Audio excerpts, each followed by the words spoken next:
อันดับต่อไปนี้ผมปนันตันดวงมณีอายุได้70 ปีจะได้แสดงพระธรรมเทศนาพระไตรปิฎกเล่มที่4เรื่องติลักขณสูตรผูกที่4ขอเชิญบรรดาท่านผู้สดับรับฟังทั้งหลายสดับรับฟังได้แล้วณบัดนี้ นะโมตัสสะภะคะวะโตอะระหะโตสัมมาสัมพุทธัสสะเอวะมะยังปัจจันตันตะกุลกัญจตะกุลกุณฑิตาตามัญญาปะหุนโตปัญญังตุกันติงนิงาปันตังสังสารังนาติวันติตาสมาวันตันโนวาปะเลนสังวาหิตาญาสุขาญะปฏิปันโนอาสวะเสกิญจานิกังกัมพิเลปัญจญากาคาคาเลเปตยาญาธาปาลญาธาปาวังลาเวเทนะอนุยุนตาฉันตาสัตโดดาเลเปคาเวโดลาเปกุตังลายมันยังบัจจานมาสาตั้งหลายพวกนี้ตัณหาปะปันธรรมาอาภิโตอันนี้ตัณหาและปะปะธรรมหากข้อกรรมมักนักตันตะกุลาทัจจันตาเป็นดังหูกยุงนั่นแหละกุลาทิมจันตาก็เกิดเป็นดังหูกยุงนั่นแหละเป็นยอมเป็นเป้าหมุนจันนาปาหูปาปาจัดปุตตาก็เกิดเป็นดังยามุงกันตายอันสุนสานกันจังแก่ผลเสีย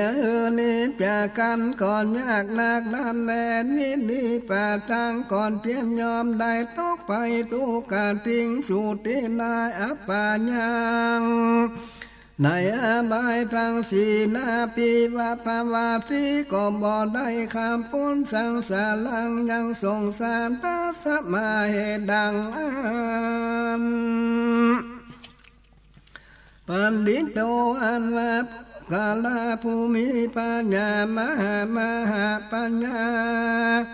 อันควรละเสียและอาวาเสสาธิการจานิยังกินจาอันใหญ่อันน้อยทางมวลบ่ลอและปาติวันโนควรปฏิบัติจะใจสัตโตอันว่ามีสติอันล้ำเปิงรู้สัตตาในกาลทุกเมื่ออนุยุนเทควรประกอบด้วยเพียรจัดใจลาเพติบาควรได้แท้สิ่งเดียวปัจจัญญากาลเพเตอย่างประเภทแห่งผิวพรรณจุมพรรณผู้พัน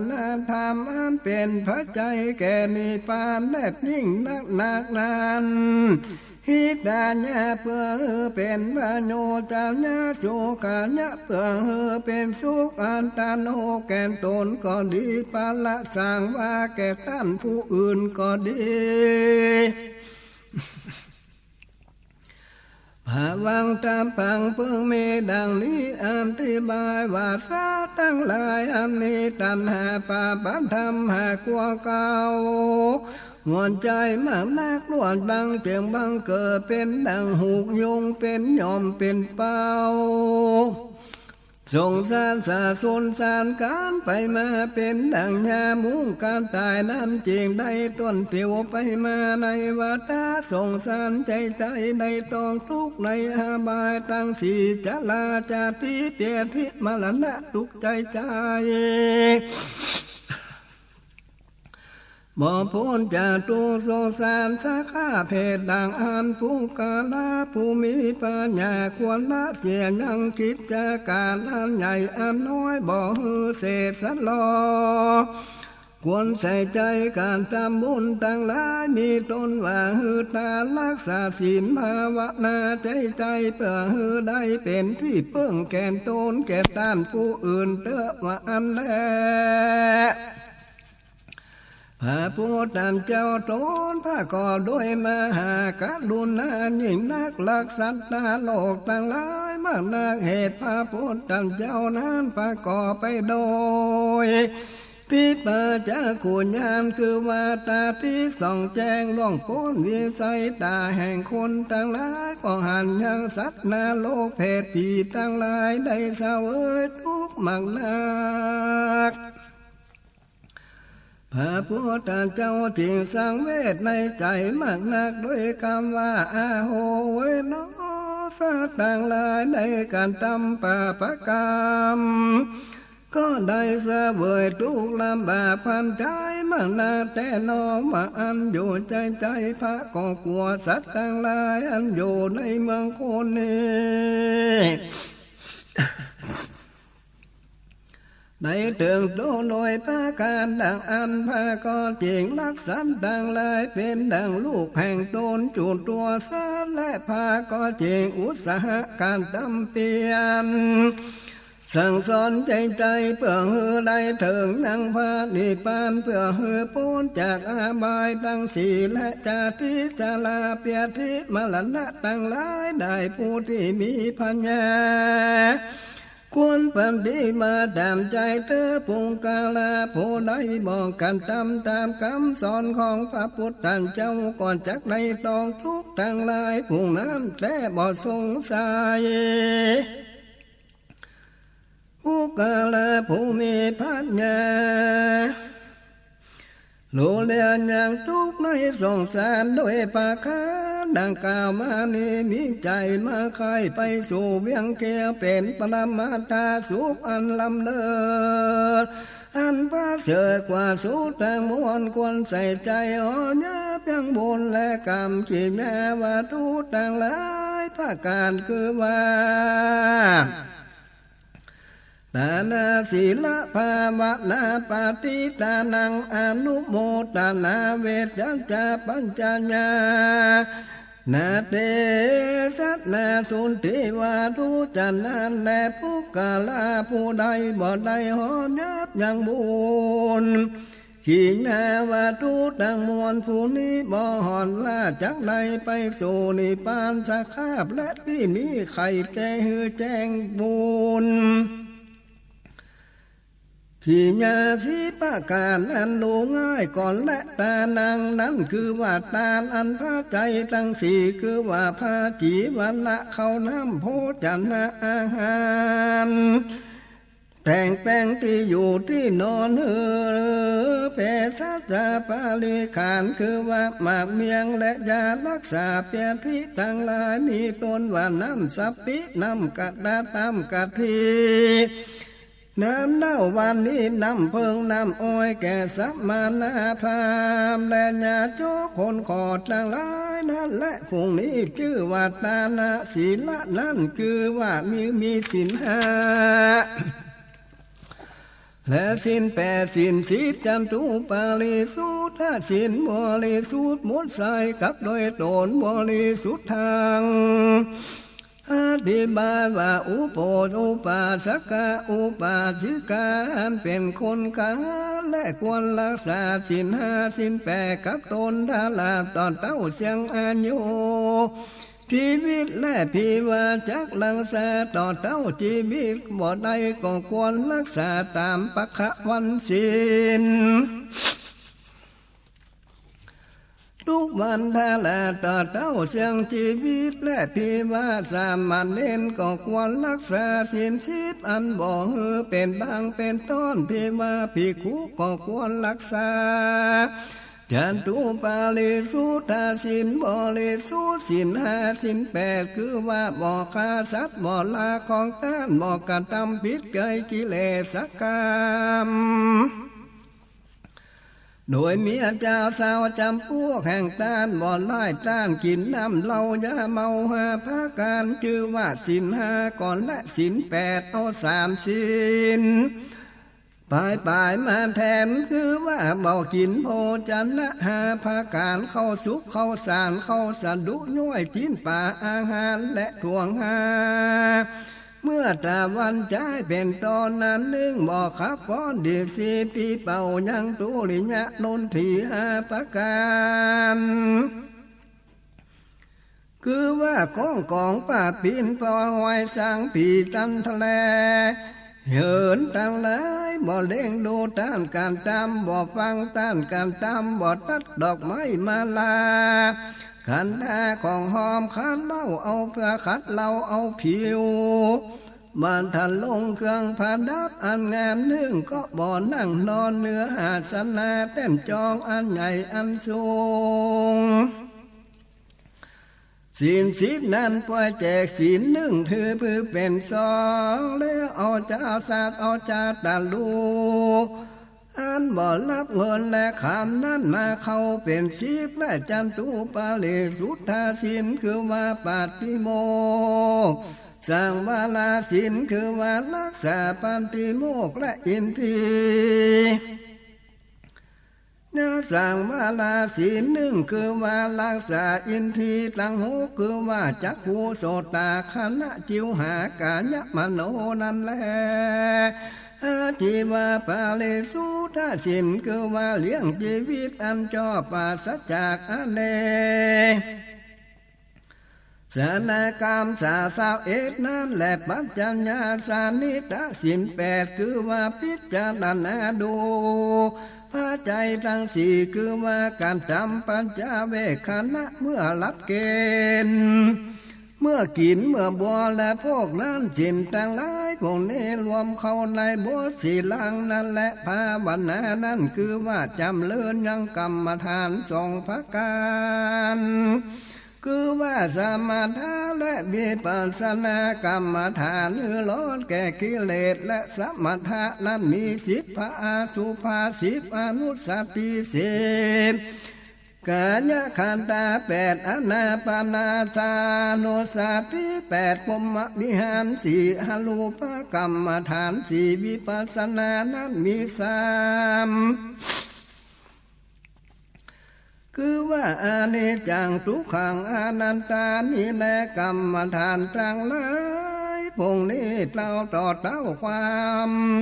ไว้หือรู้สิ่งเดียวปีใครรู้ดูแจ้งในวิสุทธิมรรคผลเตปฏิตัณนา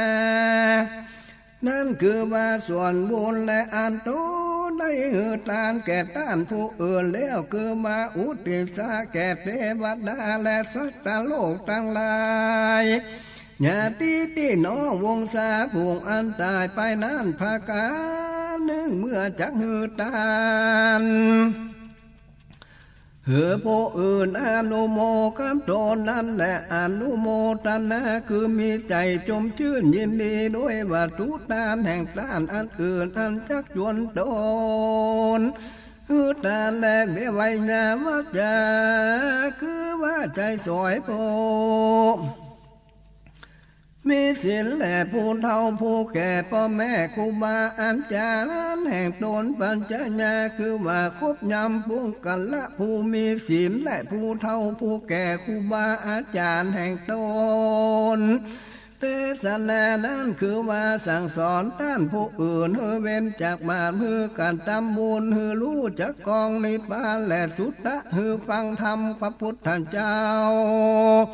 ฟังคำสอนแห่งครูบาอาจารย์และผู้เฒ่าผู้แก่พ่อแม่และอันกล่าวอันชอบธรรมทีนาจุวาจุนั่นคือว่ามีใจอันเชื่อคำสอนแห่งผู้มีปัญญาจึงแลกับปลาปานานั้นโดยคำว่าอธิธาธิตินังอาทิพิยังอาทิวาสุตังดังนี้และอธิบายว่าเชื่อกรรมมาภาละไปนาโดย คำว่าฮือตานก็ดีปูจาก็ดีมีภาระมักนักภาระวิบากแห่งกรรมอันการทำลายและการทำดีก็มีแต่แลปุกลาผู้ใดฮือตานและรักษาศีลภาวนาก็ได้เสวยสุขในจันทร์ฟ้าและเมืองโคนและนิพพานก็ยังมีแต่ปุกลาผู้ใดการทำบาปได้ไปเกิดในอบายทั้งสี่เป็นทุกข์มากนักก็มีและว่าชื่อว่าทินทาจุกาบุญญาขีณาวัตุสิบประการพรุ่งนี้ปุกลาผู้ใดมีพระญาภาธนามักยังสุขสามประการแก่นโตน่าควรกันตามแต่ดันทีนี้จักจาโดยลักขณะอันอื่นหือตานก่อนและลักขณะหืออันหือตานมีภาระอันกว้างขวางก็มีและมีภาระอันน้อยก็มีบอกกว้างขวางได้ก็มีและผู้มีปัญญาจงฟังและจำไว้หือดีเตอะลักขณะอันหือตานนั้นมีสามประการคือว่าตานาปฏิตานาสหโยตานาตานปลาตาโสและตานาปฏินั่นคือว่าเป็นเจ้าแก่ตาตานาสหโยนั่นคือว่าเป็นสหายแก่ตาตานาโสตาสุคือว่าเป็นข้าแก่ตาลำผัดลำตาลสามประการนิตานาติก็มีภาระมากนักตานาสหโยนั่นก็มีภาระปานกลางตานาถ้าโสนั้นมีภาระน้อยนักแหละโตโจตะโกอันว่าปุกลาผู้โจตนาถามเจว่าไตญาพิว่ากล่าวว่าดังนี้ดังลือปล่อยเป็นข้าแก่ตาดังนั้นดังลือปล่อยว่าเป็นสหายแก่ตานั้นจ้าวาอันมาเลียกูอันว่าปุกลาผู้มีปัญญามาไขแก่กรรมอันนั้นก็ควรกล่าวดังนี้ตัณหาญาตานาตาสังกาโลทิปิบาลิโยอันว่าปุกโลปุกละผู้ใดกาโลทิกันตามตัณหายังตัณหาตาสังเป็นข้าอัตนาอัตโนแห่งตนอิปิตาสนาเหตุดังอันโยปุกโลอันว่าปุกลาผู้นั้นปฏินามะชื่อว่าเป็นเจ้าแก่ตัณหาปฏิอันว่าเจ้าแห่งตัณหาเตติก็เหอตาอย่างลังตาญาทาญาถากำลังตามอันมักแห่งตนอิติตาสมาเหตุดังอันตานาปาทินามะคือว่าเป็นเจ้าแก่ตานันนี้และเต้ากล่าวว่าตามสันตาอาทาก่อนและพี่ว่ามักรู้แจ้งดังอันควรรู้โดยอธิบายว่าดังนี้ปุกลาผู้ใดข่มเสียยังตัณหาอันลักในวัตถุแห่งตนกันทำตัณหาเป็นน้อยแก่ตนก็บอกข่มแป้หัวใจแห่งตนดังอันปุกละผู้นั้นชื่อว่าเป็นเจ้าแก่ตานเหตุมักว่าฮือตานโดยประการสันใดก็ฮือตานตามอันมาแข่งตนก็บ่มีโลภามาเจริญธรรมโจรแป้ใดนั้นและเหตุดังนั้นตรวจมีพละอันมากเพื่ออันแลปุกลาบ่พันโจรแป้แห่งแก่ตัณหาแต่เจ้าปอฮือเสมอตนคือว่าลังเตื้อแป้แก่ตัณหาลังเตื้อตัณหาแป้ดังอันปุกละผู้นั้นฮือตานบ่เสมอก่อนเสมอตน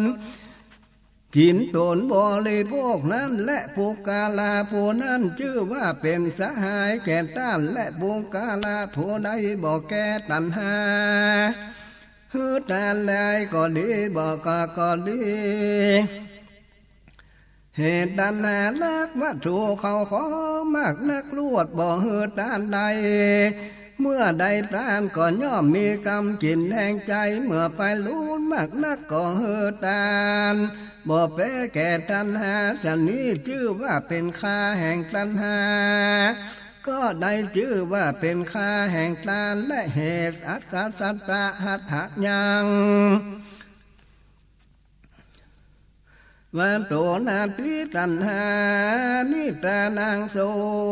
ตานาตาโสดังนี้เหตุดังอันเป็นค่าแห่งทานมีอานิสงส์หน่อยนักเพื่ออันและละขันละแห่งผู้กันละผู้หือตานั้นยิ่งแลเป็นป่าปันกลางและถอยมีสามพระการดังนี้ลักษณะแห่งผู้หือตาผู้ตานผู้อื่นกว่านี้ก็ยังมีสามพระการเล่าโดยสมาถ้าลาเจตนาสามพระการผู้กาละหมู่ผู้มีปัญญาจำไว้โดยดีดังเราจักมากล่าวมานี้เจตนาสามพระการคือว่าบุญภากะเจตนาบุญญาณะว่าบุญญาณะภากะเจตนาอาลาภากะเจตนาอธิบายว่าปุกลาผู้ตานานควรประกอบด้วยเจตนาโดยอันประกอบด้วยศรัทธาปัสสัตตะอาลามาขีญาอันเป็นโสมนัสกาตาคือว่าปีติโสมนัสชมชื่นยินดีในกาละเมื่อแต่งหือตานโดยกรรมว่าทีวิสักขะสัมปติปัญจาหาทางตานังดังนี้แลก็จังตานังยังตานที่บิดโนกาปัญจยังเพื่อเป็นพระใจและแก่สุขสามพระการจะแลปุกบูชานั้นมีปาลาขิญญาอันตาและปูจามีพละมากนักและพละวิบากแห่งกรรม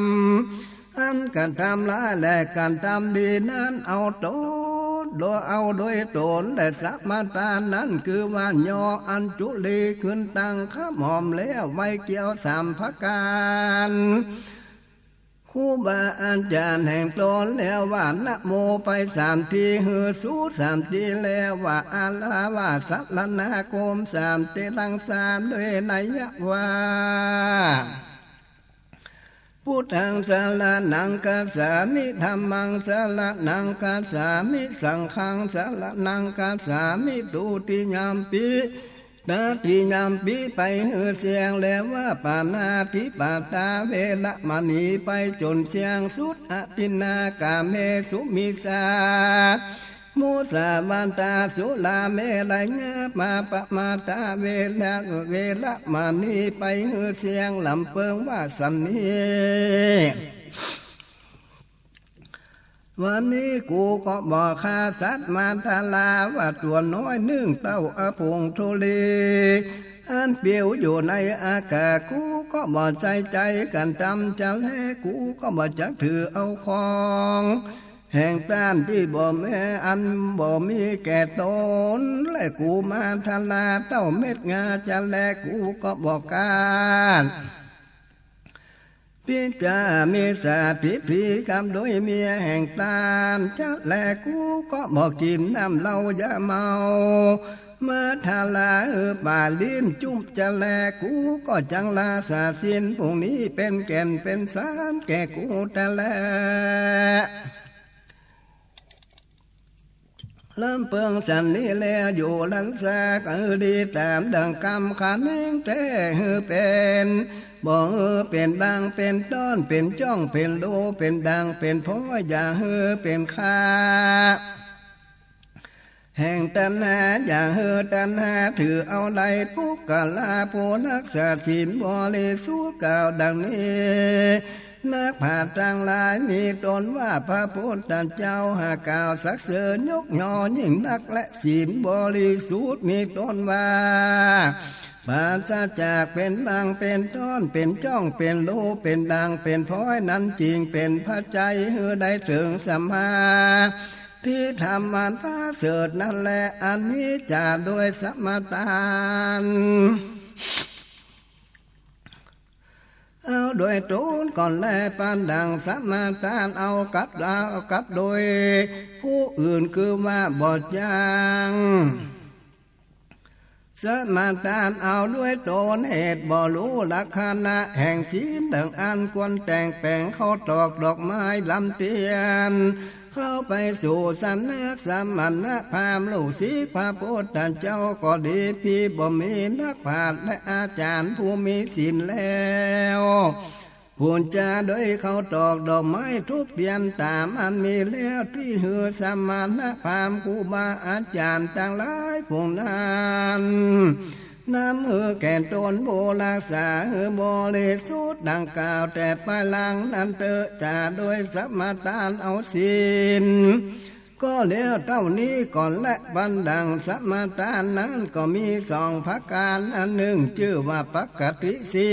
ล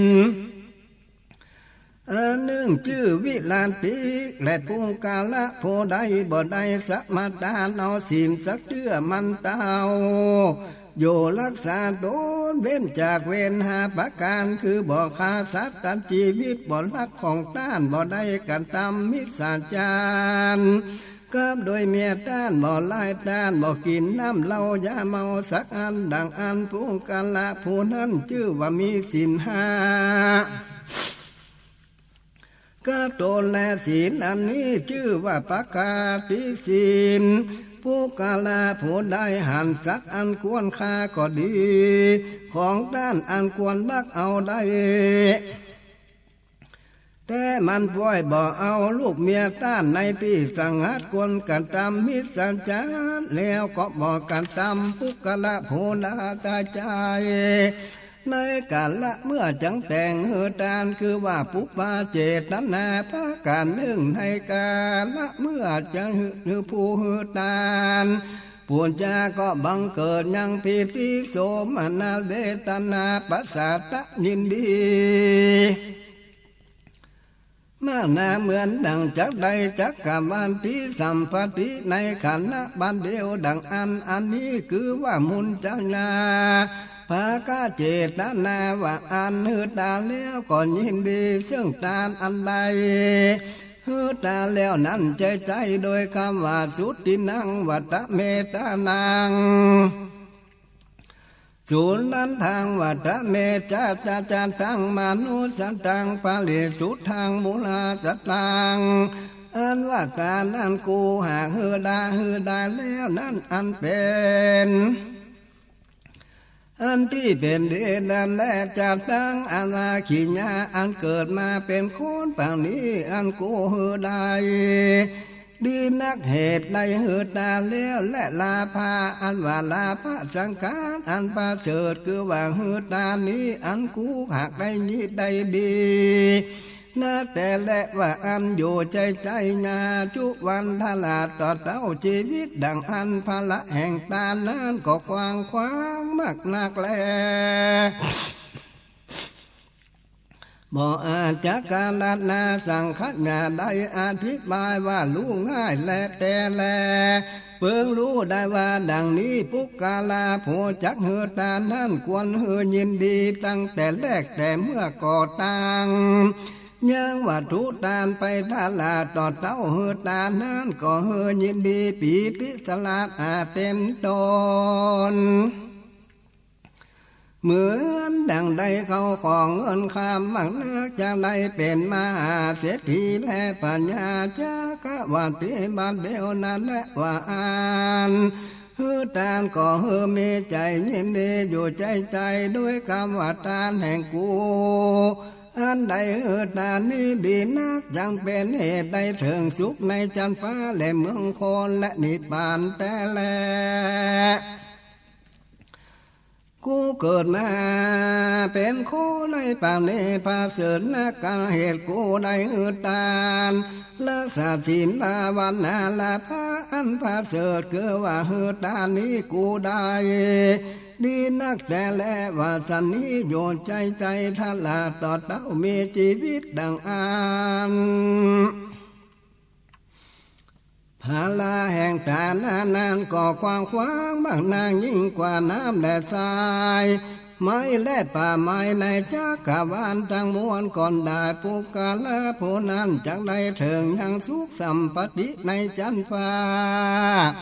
และเมืองคนหมากนักดาลาตอนเท่าถึงนิพพานจะแลจะโดยราคานะหือตานสามภาการราคานาเจตนาสามภาการตามดังมาในจันทสันธาจาตากะอันก่อนเลี้ยวเต่านี้ก่อนและที่มีจักอาจาจาโดยรักษาศีลห้า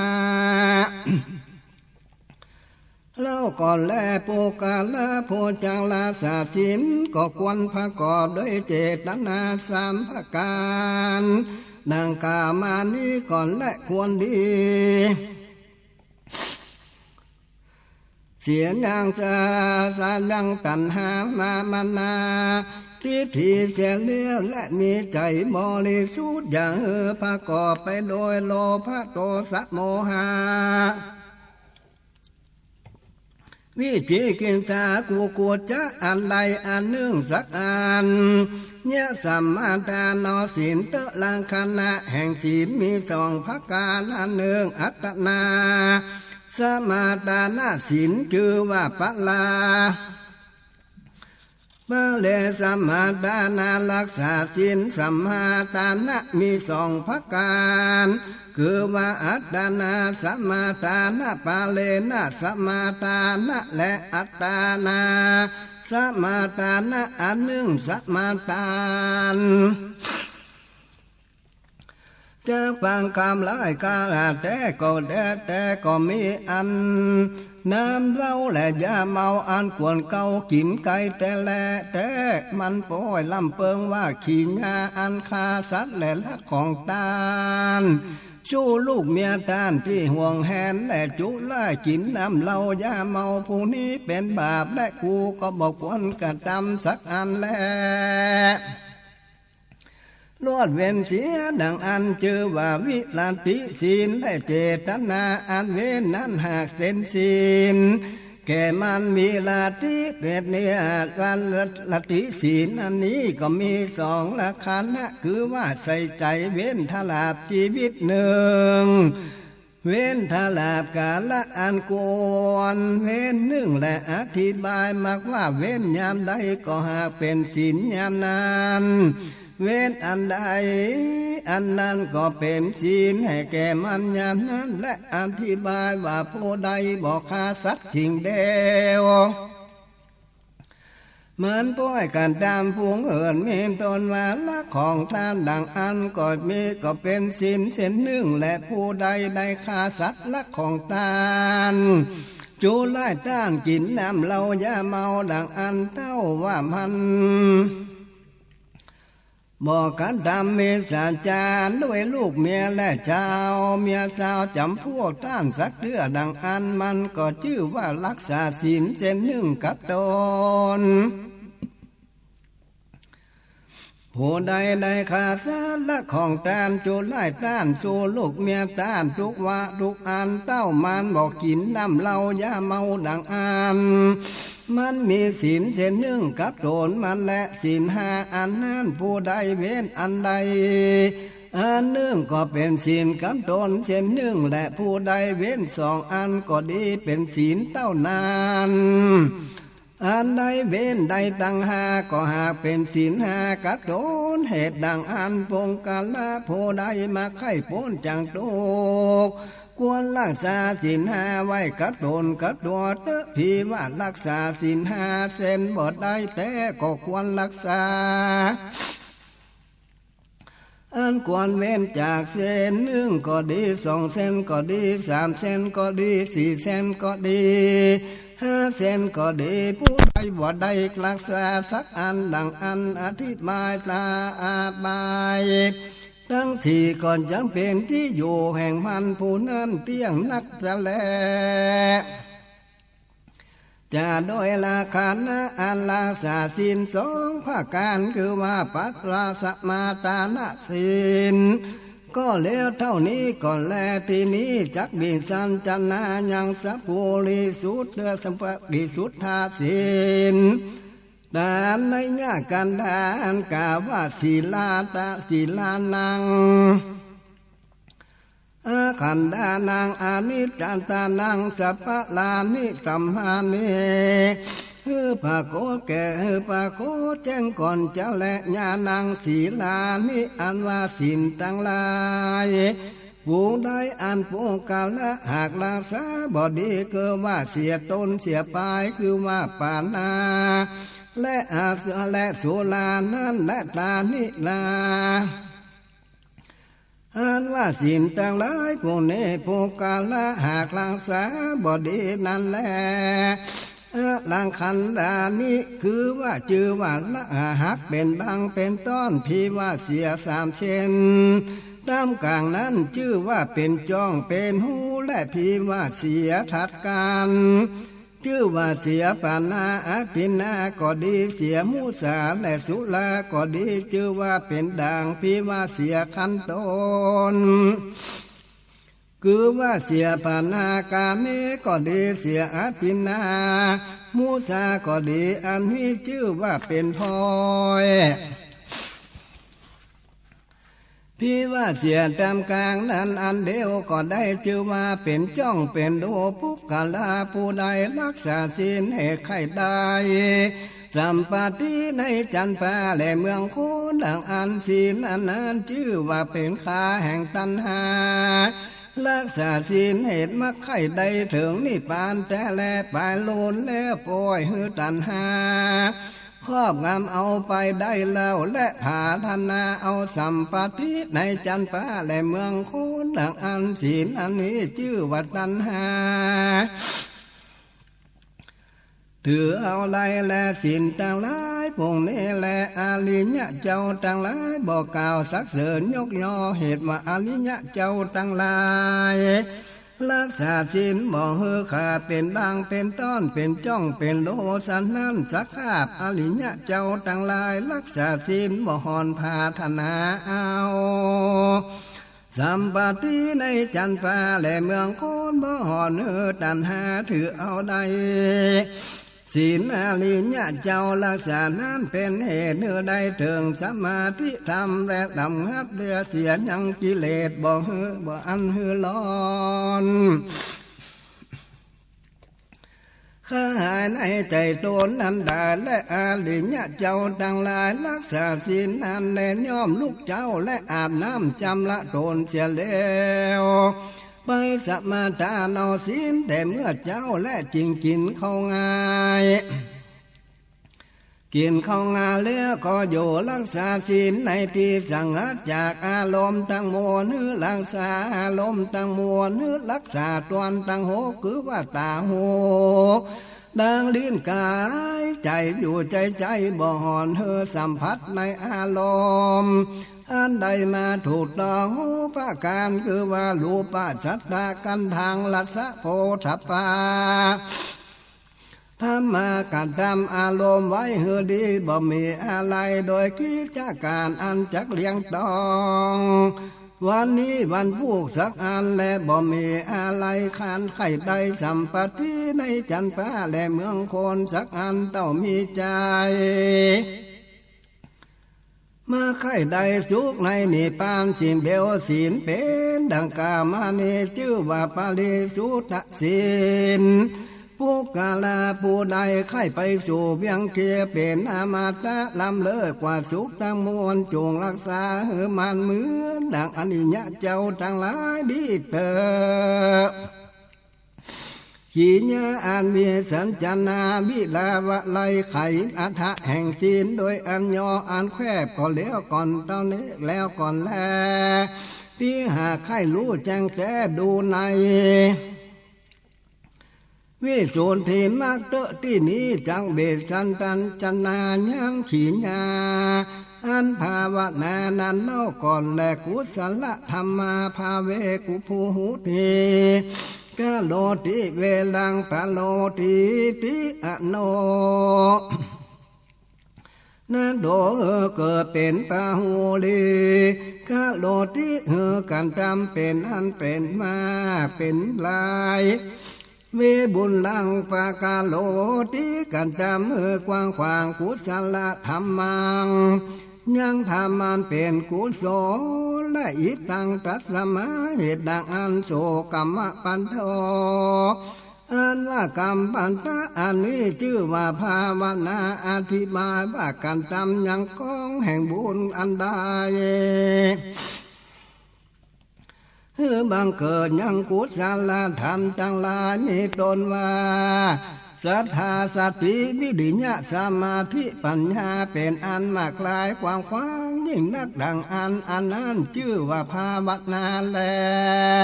แม้นว่าภาวนานั้นจักแต่ได้อันใดคือจำเริญกุศลกุศล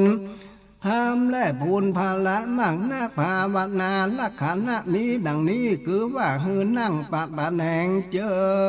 งทั้งตนเชื่อแล้วลัดตางับปากไว้แล้วลำเพิงดูในใจในกรรมฐานทั้งหลายใจทลามือได้สมาธิธรรมมาจานามากัญญาและกรรมฐานนั้นควรภาวนานั้นคือว่าสมถะ40วิปัสสนา3ประการนั้นที่นี้จะกล่าวชื่อแห่งอนุสติ10ประการนั้นควรแก่ข้างหัดและนักบวชทั้งหลาย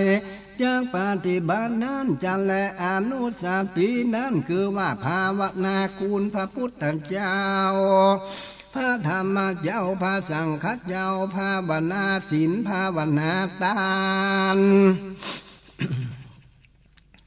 ภาวนานานึกถึงเทวดาภาวนาลำเพิงถึงนิพพานภาวนาลำเพิงดูการจังตายแห่งตนภาวนาตั้งสติในอาโลในลมดังอันหายใจเข้าออกแห่งตนภาวนาลำเพิงถึงโลโคกสาโสโคก32อันมีในตนแห่งตนนั่นแหละกรรมฐานผู้นั้นควรแก่ขันหัดนักบวชยิ่งใจตั้งหลาย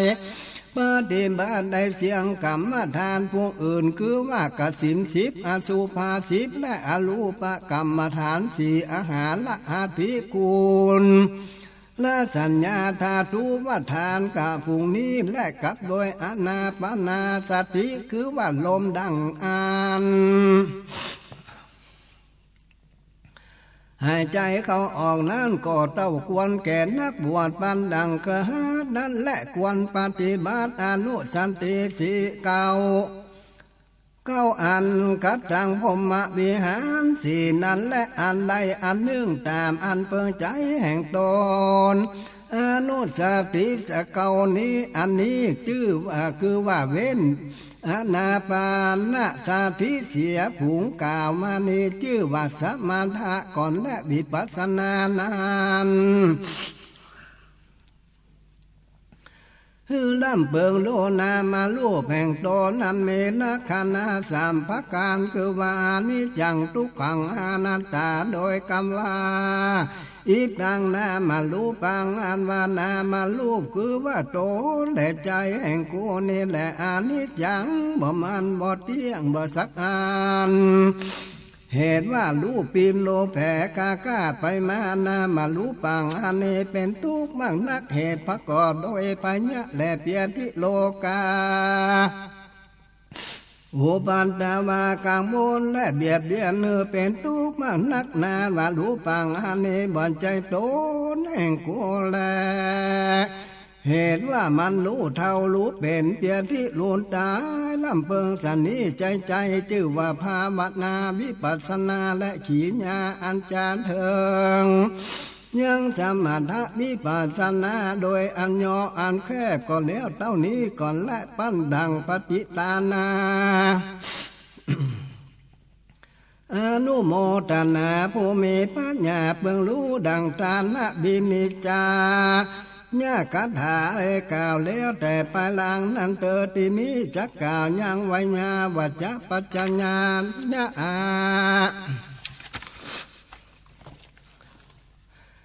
นั่นก่อนแลขีญญาอันใจสวยแลคบยามนั้นควรกันทำแก่เกี่ยวสามพระการแลครูบาอาจารย์ผู้กาลาผู้มีศีลผู้เฒ่าผู้แก่พ่อแม่แห่งตนว่าทุตาแลผู้กาลาผู้แต่งว่าทุตานทั้งหลายนั้นและเทศนานั้นชื่อว่าเอาธรรมพระพุทธเจ้ามาเทศนาฮือแก่ท่านก็ดีเรียนเอาธรรมพระพุทธเจ้าแล้วสั่งสอนท่านก็ดีพวกนี้ได้ชื่อว่าเทศนาและสูตรอันชื่อนั้นคือว่าฟังธรรมเทศนาแห่งพระพุทธเจ้าแล้ว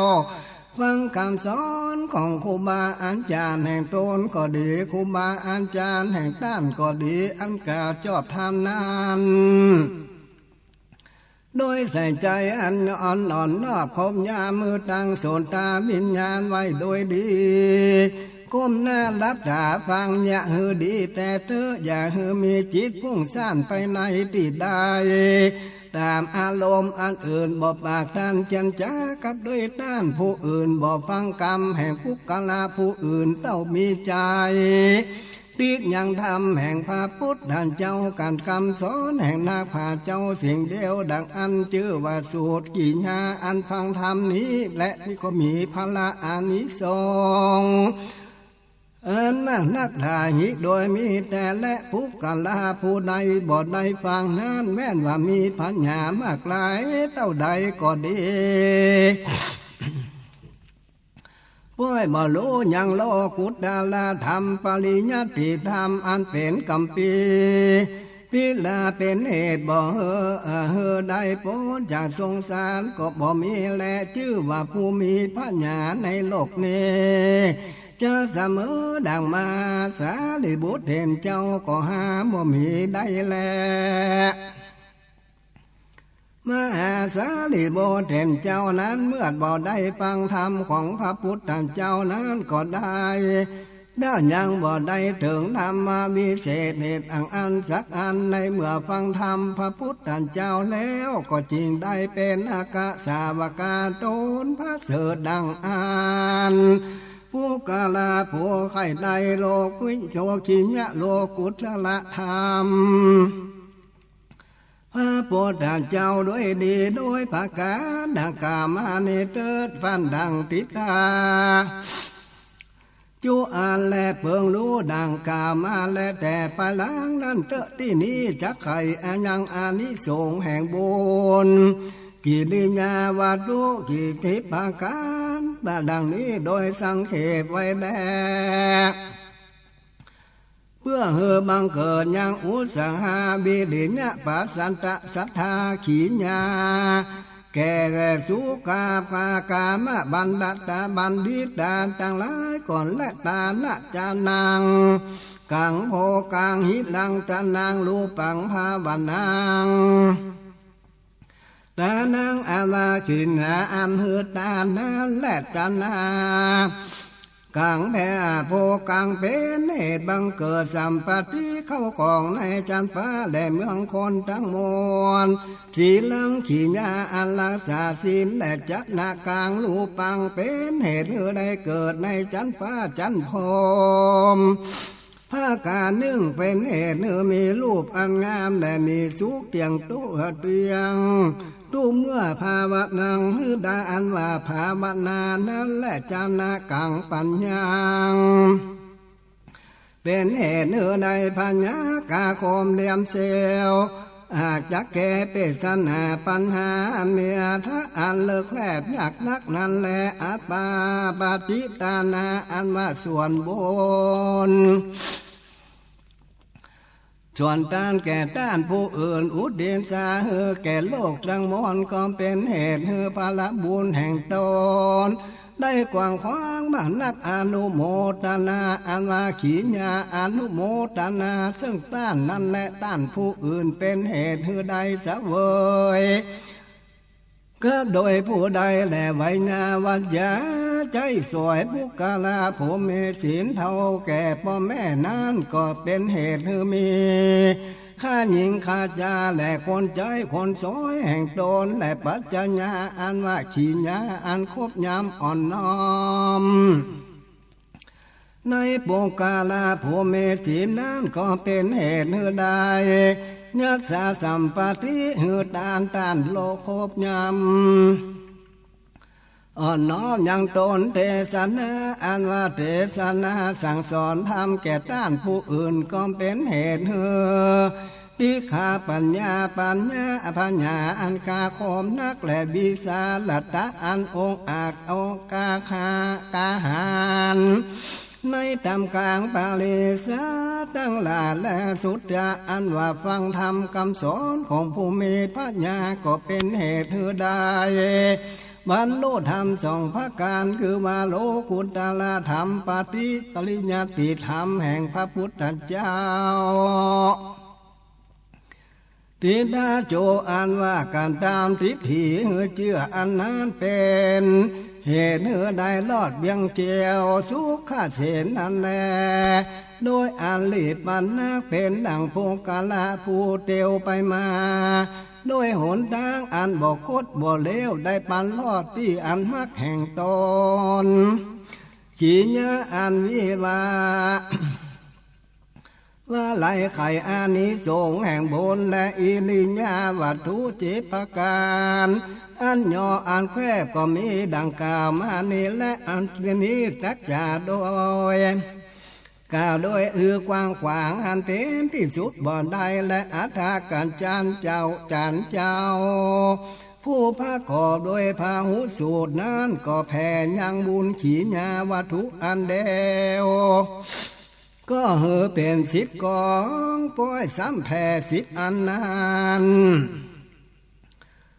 เป็นร้อยเล่าโดยสมานทลาแลแผ่สูญกันไปมาเป็นดังไม้อันอยู่ในป่ามีกิ่งง่าอันสูญกันไปมานั่นแลเหตุดังอานิสงส์อันกลวดกว้างขวางหมักนักหาที่สุดบ่ได้เพื่ออันแลปีจักยอเข้ากับกันก็มี3ประการแต่สิ่งเดียวผู้สารมาผู้กาลาผู้ถามก็เพิ่งกล่าวว่าดังนี้ปุญญกิญญาวัตถุ10ประการนี้มีอรรถกว้างขวางมากนักแต่ได้ป้อยมี3ประการว่าอันดังเรือเล่านั่นจะปาลิหาละโกผู้กาลาผู้จักแกก็เพิ่งกล่าวว่าดังนี้ตัดปฏิตานาอนุโมทนานาอาจารย์เจ้ามาหยอกับโดยตานะอันเก้านั่นแหละไวยาวัจจะปัญจญาญานาอันอาจารย์เจ้าก็มาหยอเข้าในโบกับอันศีลาบททวน2นั่นแหละดังเลือเป็นดังเทศนาทุสีอันอาจารย์เจ้าคือกล่าวคือว่าหยอโดยบทภาวนาทวน3นั่นแหละปั้นดังติเทา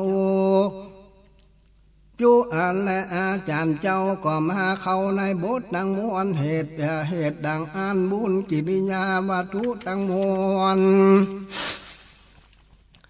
ทั้ง3เพื่ออ่านได้พงกาลผู้ใดกันตามมนขีญาบันโต3ประการอันเก่านั้นก็เรียกชื่อว่าได้กันตามทั้งมวลและบุญกิริยาขีญาบันโตสังวันนาวินิจจาญากันธามาตาจันโตทากากันตะเทนะวันสันเตสมันตาขีญาอันแก้ไขทิจาลนาอันสมุตตัญญาภัจจะอันเป็นเหตุให้ได้บังเกิดยังทุกข์ในอบายทั้ง4และจาติจาลาเปียทิมาลนะทุกทั้งมวลก็ดังกองแห่งสุขในจันฟ้าเมืองคอนและนิพพานอันมีในจตุธามังภกะทันธากะผูกทวน4ก็บังกมสมเด็จเสด็จ